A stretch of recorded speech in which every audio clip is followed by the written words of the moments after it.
Top of the top. You know what time it is? Yeah, baby. The boy's back on the bike.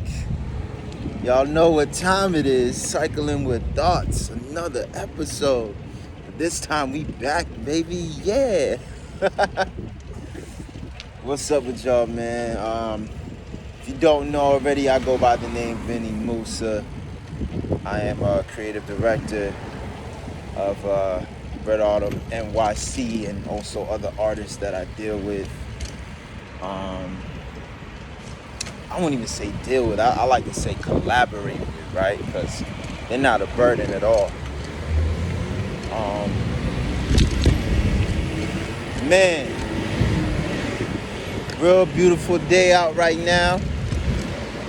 Just got the bike fixed so it's moving like new. I feel like they kind of realigned it because it's not as much pull at the end.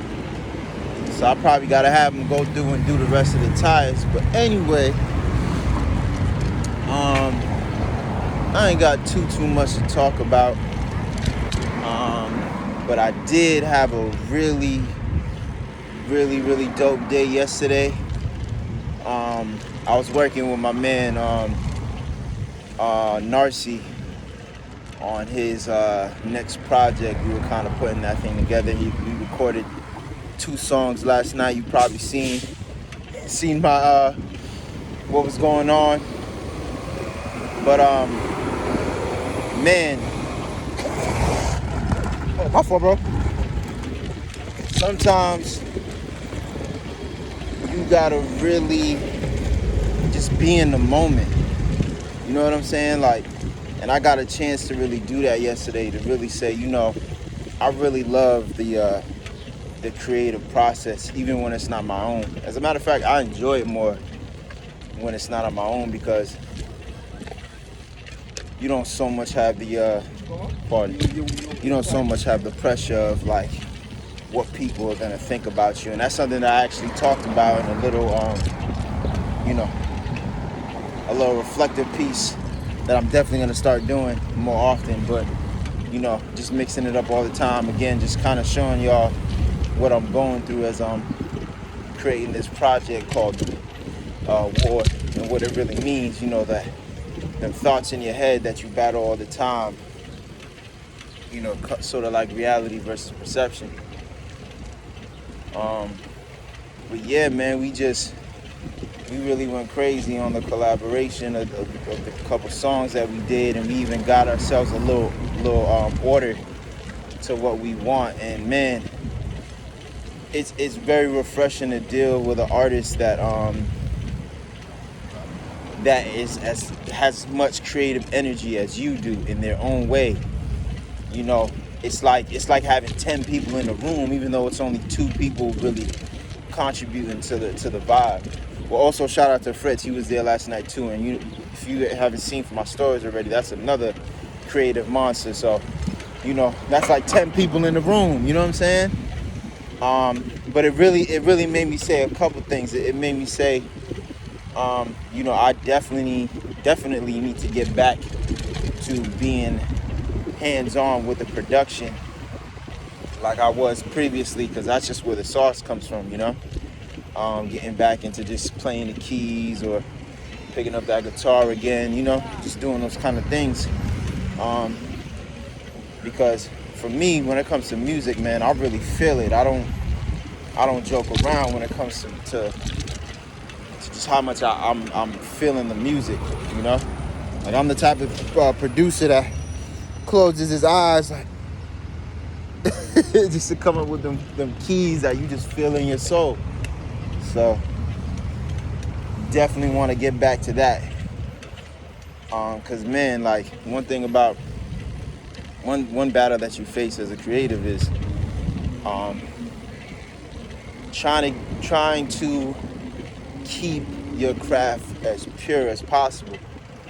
Meaning, fighting what you're going through on the outside, on the exterior. The things that almost prevent you from being what you truly are.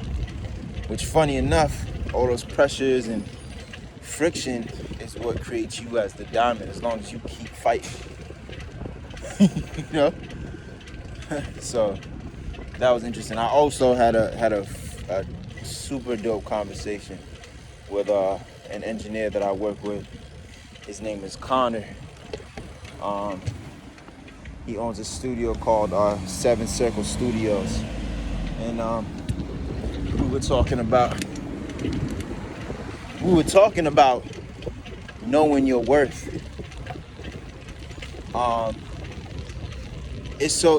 New York is so interesting, man. The market of New York, and as far as like the audio side goes, audio engineering and those kind of things go. You know this, especially when it comes to like hip hop.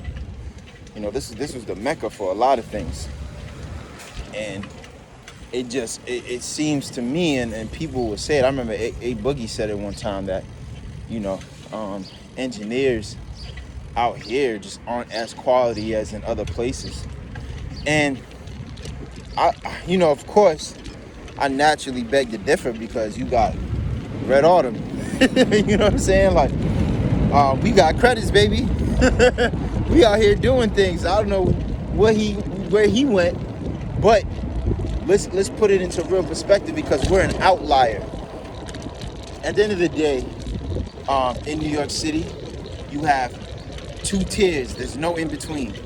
You have the big dogs, Manhattan Beach, Quad, IMI, and then you got the little people. You know what I'm saying? Like the DIY community of guys who pretty much got a little money from whatever they were doing, whether it was working a normal job or some sort of hustle, and they put it back into their equipment. They invested in themselves. There's a lot of people like that, even artists who just wanted to invest in their art. And hold on, this guy's directing traffic pretty terribly. Yeah. That was crazy. But anyway, yeah, guys who are just putting their art together, and they created their own place to do it, their own studios to do it. And what happens is, with that heavy influx of people doing the same thing, of course, what does it do? It diminishes supply and demand. So therefore, you can't get away with, like you can in California and Nashville, charging $150 just to track somebody. Then on top of that, you're dealing with, you're not dealing with bands, you're dealing with individuals who find it a little harder to pay $150 an hour versus 50 or 30. You know what I'm saying? Or even I heard of people charging only $25 an hour, And also, New York is naturally just a competitive city. And so you have guys who are undercutting each other. And so there's really no standard here. You know what I'm saying? It's kind of wild, wild west. It's starting to settle down. You're having some people who are coming out of the woodworks and being those new staples. But it's really all based on how much work you've done that's put you there, right? I say all that to say that it makes it a little hard to gauge your worth. But we've been fortunate enough to be around certain individuals who have operated in different markets and have went toe to toe and said, you know what? Nah, we're right there. We are right there. We are upstanding. Some would even argue that we're above standard with some of the credits that I could just drop on you right now. But at the same time, like my business partner Ro always says, you never want to price yourself out of the market. You got to be very careful of how much you're hitting people over the head for with prices, because they can easily in this market go to several other people and get the job done. Probably won't be as good as your work, but it is what it is. But I know, I kind of circling back, I was talking with him and it was just like, look, bro, I'm playing my mixes and I'm hearing your mixes, and I'm hearing exactly what I'm hearing in those big studios for, you know, this almost like pretty much double what you're charging people an hour here. Now, I'm not saying I'm gonna go ahead and start busting people over the head, but it gives me a better gauge as far as where I'm at within this, within this circle, within this, within this in New York City where I'm at.